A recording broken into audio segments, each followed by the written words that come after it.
flooding certainly is the main story in all the broadsheets this morning, and the devastation it's caused, particularly in the north of England.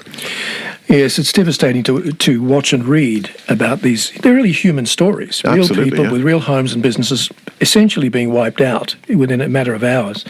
For me, as an Antipodean coming 20 years ago from Victoria, where the bushfires have been raging, yes. There's an analogous story here. But yes, this is something that we were talking about before we came on air, about the similarities in between the bushfires that have gone on down there and here. But it's devastation either way, isn't it? It is, and the reason I brought it up is that my brother, I was speaking to Christmas Day by phone. He was a member for 25 years of what's called the Country Fire Authority in Australia, which is a volunteer organisation that basically obeys the call, heeds the call to go and fight fires wherever they happen. So it drops tools and goes without any remuneration.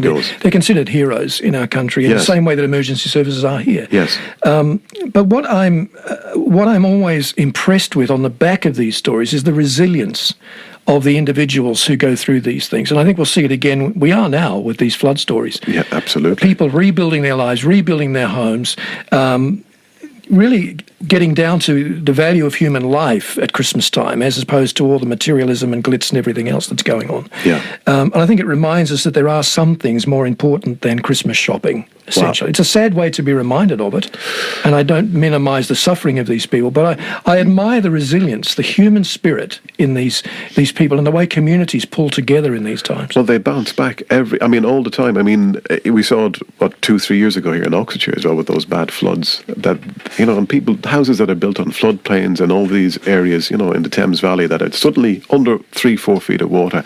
And these people, even, we forget about it after a couple of weeks because it suddenly becomes old news, the flooding. Oh yeah, well, that was weeks ago. But for these people, these problems go on and on, for months on months, and sometimes up to a year before they can get back into their house. And then they're only back in, and it happens again. And as I said, these people are incredible that they can face into that all the time. And some people, of course, will ask the question, why do they go back? Why do they stay in a flooded or fire-burnt area? Yes. And, of course, their whole lives are there. Their communities are there. Their families are based there. And some of these things are just freaks of nature. You can't really predict them. I mean, some things governments can do to keep us from the worst of these wildcard events, we call them in futurism. Yeah. Low expectation but high impact when they occur. But there's other things we just can't predict. We can't foresee them. And these people have roots in these communities. Yeah.